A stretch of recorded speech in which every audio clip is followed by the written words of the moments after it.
आदिदेव शर्मा मम मातापितृभिः उपनयन संस्कारेण सह गायत्री मंत्र उपदिष्टाः सन् एतस्मिन् उपनयन संस्कार महोत्सवस्य भागत्वेन श्री मधुरानंद पीठाधीश्वरः यतीश्वरः श्री माधवानंद सरस्वती स्वामी एतद्वटोः साष्टांग नमस्कार स्वागत सुमांजलिः समर्पयामि।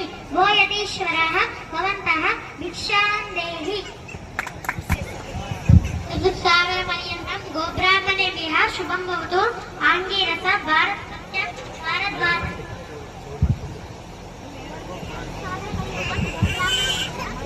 ಒಬ್ಬರೇ ಹಾಕ್ಕೊಳ್ತೀವಿ ಯಾರ್ದವ್ರು ಇದು ಇದೆ ಅದ ಒಬ್ಬರೊಬ್ಬರು ಹಾಕೋದು